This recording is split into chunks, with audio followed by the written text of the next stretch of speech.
There are three different types of stations that we call them. So there's, in a sense, kind of a recreational station, there's a network station, and then there's an equity station. The equity stations are, in a sense, in North Minneapolis, where right now they're not getting a ton of use. And that's why we're starting programs like Nice Ride Neighborhood to start encouraging ridership and looking at different tools to give transportation options to different people. Lake Calhoun is an example of a recreational station. That's one of our stations that generates a lot of revenue that helps support the stations that don't. Those are the kind of things that we look at. So we're looking at what kind of station is it? Is it a network station like the IDS Center that is supporting a huge hub of other stations around it? We're looking at what are the businesses around it? Is there a business hub that would support a lot of people coming to it? There's a study done a few years ago by the University of Minnesota that said a bike share station brings $100,000 a year of additional revenue to a business area.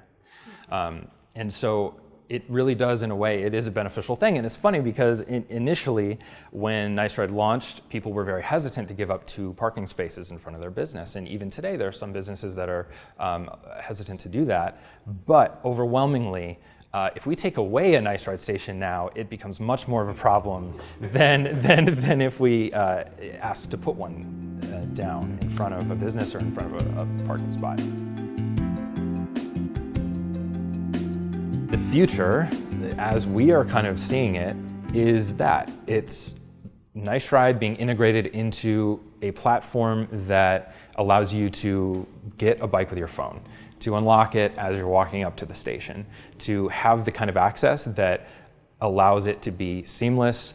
Right now, it's pretty easy, especially if you have a membership. You just use a key fob and put it in. But again, you know, not everyone wants to carry around a key fob. We're seeing increasingly that people don't want to be members of a system. They just want to use it when they want it. Having to design our system around that concept is, we were fighting it for years. Like, no, we got to get members. And now we're realizing, well, people don't want to be members, so why fight it? Let's embrace the fact that people are wanting to walk up to the station.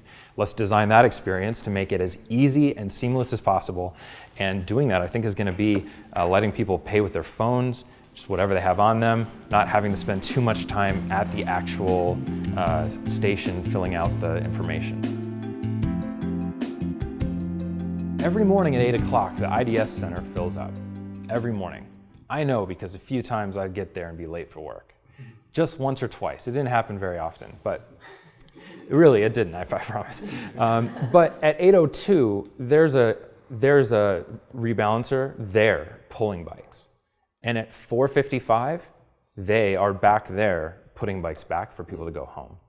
There are very established patterns in terms of what happens when things flow around different events. It's very difficult for us to accommodate, say, a Twins game or something where 30,000 people are showing up to one place at one time. In order to better accommodate that, we've started doing something this year called drop stations. And drop stations model Cartago's drop zones, which allow people a guaranteed spot at an event. So we'll have a person stand there for the duration of the event.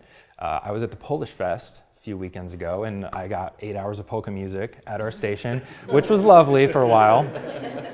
And you know, we interact with the people that come up, and we make sure that there's going to be a spot there. That's something new. They kind of started doing that out of Chicago because they have a lot of trouble just keeping up with the demand. They're doing 15,000 trips a day, approximately, in their peak season, probably a little more now. But yeah, managing that demand is one of the hardest things, because as a marketing director, one of the best things I can do is make sure that everyone has a good experience, a great experience, when they get on a Nice Ride bike and when they interface with our system.